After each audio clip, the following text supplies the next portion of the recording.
قررت النهاردة أطلع لكم أهم أسراري عمايل العزبان أو الممبار، بس أنا بعمله بطريقة يعني مختلفة تماما عن أي طريقة بتعملوها.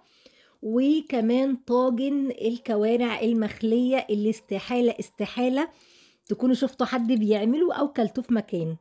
فأنا بصوا بديكوا أهم أسرار الأكلات بتاعة حلويات المذبح عموما عندي، دي من الأسرار يا جماعة، والله من الأسرار. بس انتوا حبايبي ما تغلاش عليكم. وانا كمان بصراحة كنت عاملة الأكلة دي لاتنين عرسان، لابني وابن عمته، أنا عندي عريسين يا جماعة. فربنا يا رب يبارك لهم، ادعوا لهم بالذرية الصالحة ويهدي حالهم. تعالوا بقى اوريكم، انا جايبة فردتين كوارع، ما بغيرش المكان اللي انا بجيب منه. الحاجات دي لازم تجيبيها من مكان موثوق منه، وتكوني بتتعاملي معاه، بالذات الحاجات دي واللحوم عموما. من غير ما اطول عليكم، غسلتهم غسلة معتبرة، وطبعا عصرنا ليمون وبيكربوناتو، وبصوا الحاجات دي لازم غسيل فظيع. البوكيه جرنيه بتاعنا بقى اللي هنحطه ايه؟ كم حبة، كم وحدة حبهان، ومستكة، ورق لوري، وفلفل اسمر نص طحنة، وثلاث اربع فصوص توم، وبصل وطماطم، ويا سلام لو كان في جزر بس انا ما كانش عندي. ده احلى حاجة بتدي الشوربة طعم فظيع. هنا الممبار او العصبان معايا، انا كنت قلبته وغسلته، انا بشتريه للامانة متنضف، وحطيت عليه ملح بيكربوناته، وعصرت يعني حوالي 3 4 ليمونات، وبنقعه حوالي نص ساعة، وبقلبه قلبة تانية، وبشطفه تحت الحنفية. الحاجات دي يا جماعة بأكد عليكم للمرة المليون، نظافتها يعني لازم تكون أنا والله ما برضى انضف واصور معاكم، لان الفيديو هيطول جدا وهتملوا مني. بس الحاجات دي النظافة بتاعتها لازم فوق ما تتخيلوا. هنا بقى ايه؟ هعمل الكوارع بتاعتي في حالة الضغط، بصراحة بتنجز معايا. فانا اللي مثلا بتقعد تستوي في ساعتين ثلاثة، لا انا في ساعة الا ربع بتكون استوت معايا وبقت زي الزبدة. هنا هعمل ايه بقى؟ انا نزلتها في المية وهي بادئة في الغليان، هستنى تبدأ تغلي معايا. والريم بقى هنفضل نشيل الريم اللي هيطلع مننا. احنا كده كده الشوربة مش هنشربها كده شوربة سليمة. وبرضه هقولك لو حابة تشربيها شوربة سليمة في الآخر، ليها تركاية كده بعملها متعلمها من حماتي ربنا يديها الصحة، هقولك عليها تعمليها تشربي أحلى شوربة كوارع. بصوا هفضل أشيل في الريم بتاعي ده، مش هحط البوكيه جرنيه بتاعي دلوقتي خالص لحد ما الاقي الريم خلاص مفيش أي حاجة فيه، عشان ده بيدي طعم مش حلو أو زفارة للشوربة. فاحنا لازم نقضي عليه ونخلصه خالص، سواء في اللحمة أما بنسلقها، او الفراخ، او اي حاجه من الحاجات اللي هي اللحوم دي عموما في سلقها. فدي اهم حاجه عندي، ان انا اشيل الريمه دي. هفضل اشيلها كده. وانتي معايا بقى، لو شفتيني لحد هنا ما تنسيش اللايك والكومنت، ولو جديده اكتبي لي متابعاني منين، وفعلي الجرس عشان يوصلك كل جديد مني. انا شيماء، محتوايا بقدم ايه؟ وصفات وطبيخ وحاجات، يعني ايه، اي حاجه ببقى متعلماها وعارفاها بحاول افيدكم فيها. بس انا شطوره حبتين ثلاثه في المطبخ، فبحاول افيدكم اكتر حاجه في المطبخ. وعاوزة اقول لكم يا بنات عن تجربة، ان اللي اخترع حالة الضغط ده يعني كل الشكر والتقدير ليه بصراحة. يعني دي بتاعة الانقاذ معايا، دي انقاذ.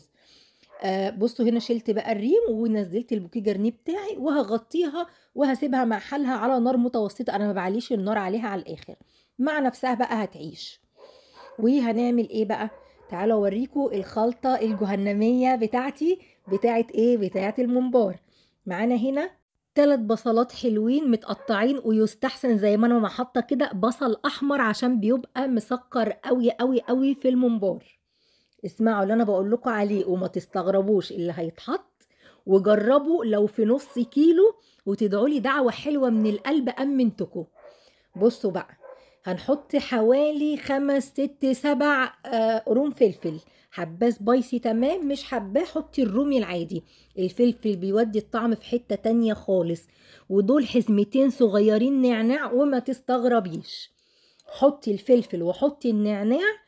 والله والله والله يشهد ربنا عليا، انت هتاكلي ممبار ما كلتوش في حياتك كلها. انا عاوزه اقول لكم ان دي متعلماها ايه يعني، من حد كان عايش في ليبيا، وده قريب قوي من الليبي، بس الليبي بيتحط فيه قطع لحمه صغيره، تمام، للامانه يعني. ومعايا بقى ايه حزمتين شبت على بقدونس على كزبره خضره. حطي خضره كتير. الممبار بيحب ايه؟ بيحب الخضره كتير، والنعناع بيخلي الطعم مميز جدا هو في الفلفل، هو والفلفل. وباكد عليكم، بصوا انا حتى الخضره هضربها في الكبه ضربتين كده حلو. احنا كده كده اوريدي انا مصوره الفيديو اللي قبل ده، لا اللي قبل ده، لا اللي قبله، التسبيكه بتاعت الصلصه. انا هاخد منها كيسين. ليه؟ انا عامله 2 كيلو ونص ممبار، فهاخد كيسين من التسبيكه اللي احنا مسبكينها بالليه. ارجعي للفيديو بتاع تفريزات التسبيكه هتشوفي انا عملتها ازاي. تمام؟ لو مش عامله التسبيكه دي بس برضو التسبيكه اللي بالليه بتودي الطعم في حته 10 تماما. يعني لو مش عاملاها اضربي طماطم في المرحله دي بس مش اكتر من كده، برضو في الكبه تبقى خشنه. تمام؟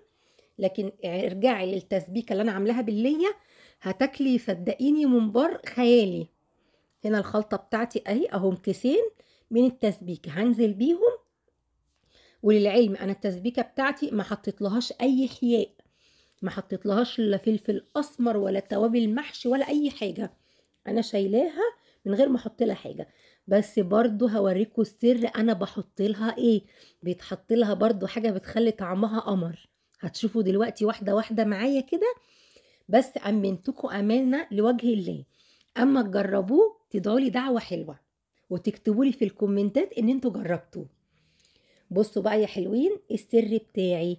بصوا دي من شيف، دي بتوابل المحشي، طعمها قمر قمر قمر من هنا لبكره. انا هحط كيسين. هتحطي كيسين يا شيماء ولا كيس؟ والله ما فاكره، لا حطيت كيس واحد يا جماعه، ما حطيتش كيسين. انا كنت مطلعه كيسين بس حطيت كيس واحد. ايه، هنحط معلقه فلفل اسمر ومعلقه كمون ومعلقه كزبره ناشفه، وطبعا معلقتين شطه حلوين كده وبابريكا، مش اكتر من كده. وهنظبط ملحنا. في اسهل من كده؟ اعتقد مفيش اسهل من كده. الموضوع اسهل مما يمكن. هنقلب بقى كل الخلطه بتاعتنا الجهنميه دي. ولو حابه تبقي معصجه لحمه مفرومه خشنه وتحطيها، يا سلام سلم، يا سلام سلم.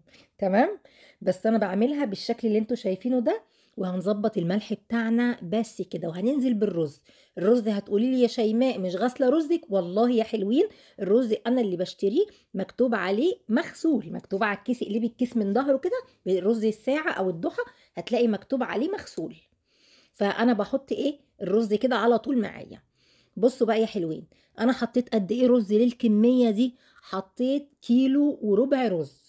وهنزل بحوالي 3 معالق زيت بس كده. ايه تقليب الرز مع التسبيكه. احنا كده كده التسبيكه اصلا بليه فانا مش هحط زيت كتير. لكن انت في المرحله دي لو حاطه طماطم عادي ضربها من الخلاط او في الكبه يبقى تحطي كوبايه زيت. ومش كتير، الكوبايه مش هتبقى كتير. تمام كده؟ اهي الخلطه بتاعتي القمر الجهنميه اهي. هنحشي بقى ايه الممبار بتاعنا. حتى برضو انا ما صورت الكيش كله وانا بحشيه عشان طبعا يعني للامانه انا عملت الحبه دول قدامكم وبعد كده فرشت قعدت في الارض كده وقعدت حشيت وما قدرتش اقف. بس العظمه كبرت يا بنات، العظمه كبرت. بس الحمد لله والشكر لله على كل حال احنا فيه. بصوا بقى يا حلوين شايفين لون الممبار عامل ازاي؟ بصوا ده بقى يعني احنا ملناش دعوه بعلاقتنا بيه قبل ما بيتنضف، ملناش دعوه. احنا لينا علاقه بيه وهو بالمنظر ده. يعني انا من الناس اللي من رابع المستحيلات اكله جاهز من الشارع. معرفش مين زيي. انا استحاله اكل ده من الشارع جاهز يا جماعه. الحاجات دي ما فيش حاجه اسمها انك تجازفي وتاكليها جاهزه. استحالة حد هيقف ينظف التنظيف ده وينقع في بيكربونات وليمون ويقلب على الجنب ده تنظيفة والجنب ده تنظيفة ونقع. ما اعتقدش ان في حد هيعمل الكلام ده بصراحة. غير احنا عندنا في العيلة طبعا اي حد باكل عنده موثوق فيه بسم الله ما شاء الله علينا وعلينا كلنا في العيلة.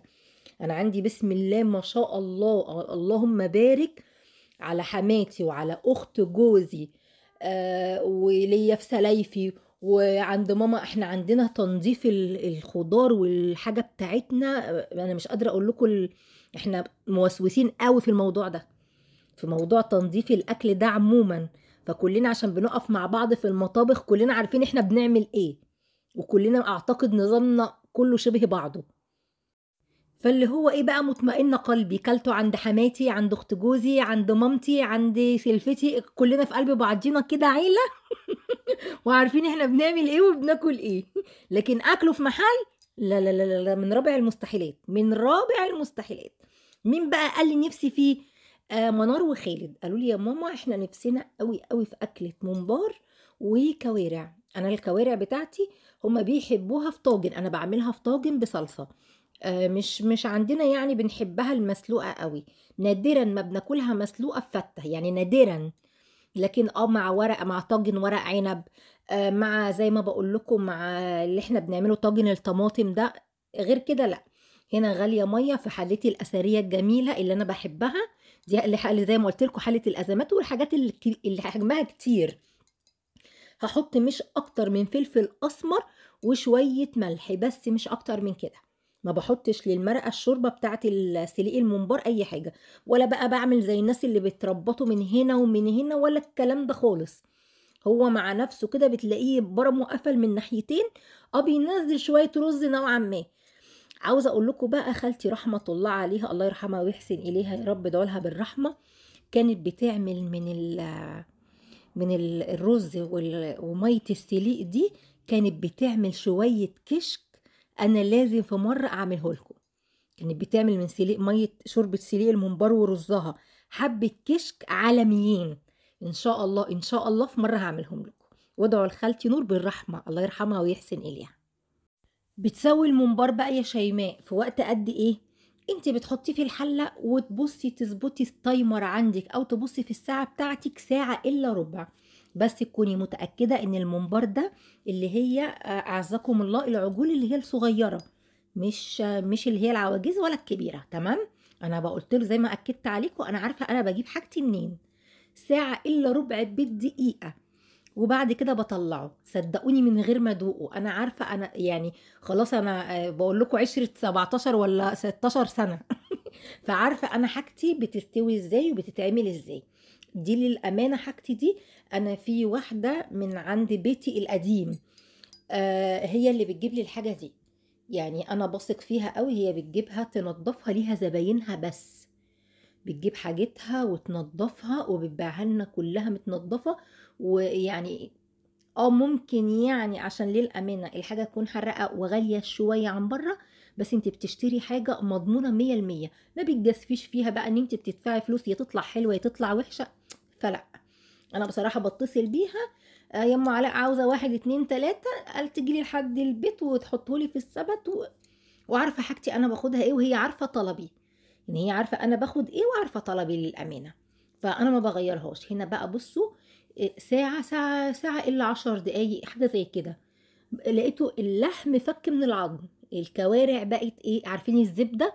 ده اللي انا عاوزاه. لان انا بخليها تماما. بجيب البلانشة وبخليها واقطعها حتت صغننة قوي، تتاكل بالمعلقة. محدش بقى يمسك ولا يلحوس ايديه ولا الكلام ده، ما عنديش انا الاوبشن ده. ما حدش عندنا بيلحوس الكلام ده. انا بلبس الكلافز واقعد بقى ايه اقطع وانضف والكلام ده، فاهميني؟ نقطعها تقطيعات صغيره كده. بس الاول بطلعها في مصفايه كده حلوه تصفى خالص وتبرد تماما طبعا عشان اعرف امسكها. والشوربه اللي احنا شايفينها دي هنعمل ايه بيها؟ هنعمل بيها العجب كله، هنستخدمها في الوصفه بتاعتنا. احنا هنعمل طاجن بصلصه، بس هناخد كل الشوربه دي. تعالي بقى، انت عاوزه تشربي الشوربه دي من غير ما هتحطيها في الصلصه اللي احنا هنعملها؟ تعالى اقولك هتعملي ايه.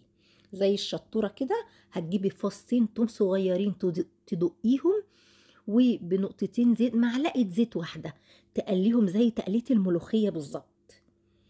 وتحطيهم تطشيهم في الشوربه وتقلبي الشوربه. واشربي بقى احلى شوربه كوارع في الوجود. احلى شوربه كوارع في الوجود والله. دي انا واخداها من حماتي، ربنا يديها الصحه والعافيه، كانت بتعملها قدامي. وكنت اشرب الشوربه يا خبر ابيض على طعمها. فجربيها لو هتشربي الشوربه خام كده، فاهميني؟ هي بسم الله ما شاء الله، يعني جيلاتين جيلاتين. دي بقى الوك الجديده بتاعتي الاموره، بس ايه ما عجبتنيش بصراحه. لا لا لا، مش زي يعني انا قلت اجرب. عاوزه اقول لكم بتحروق الحاجه وتلسع.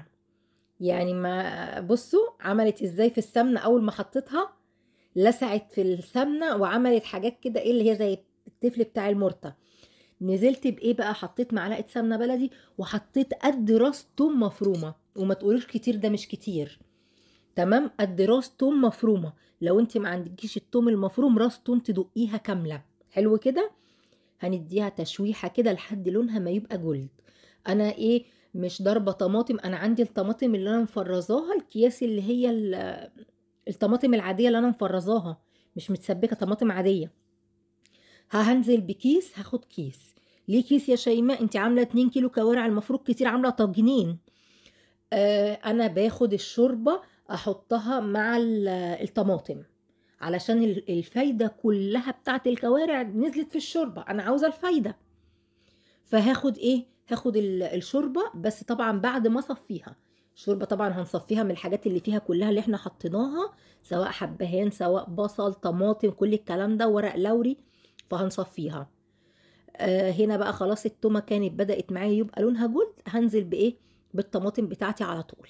اهو كيس الطماطم كله هنزل بيه بس. وهنقلب بقى الكلام ده كويس قوي، وهنعمل ايه، هنزود بقى الكمية دي بايه، بالشوربة بتاعتنا. انا هاخد الشوربة هصفيها، وهاخدها كلها كمية الشوربة اللي كانت معايا، اهو بالشكل اللي انتوا هتشوفوه ده. طبعا بناخد بهاريز الشوربة بقى وسمنتها والخير اللي فيها كله، حلو كده. وهننزل بقى بالتوابل بتاعتنا، توابلنا ابسط ما يكون، يعني بصوا حاجة بسيطة فوق ما تتخيلوا.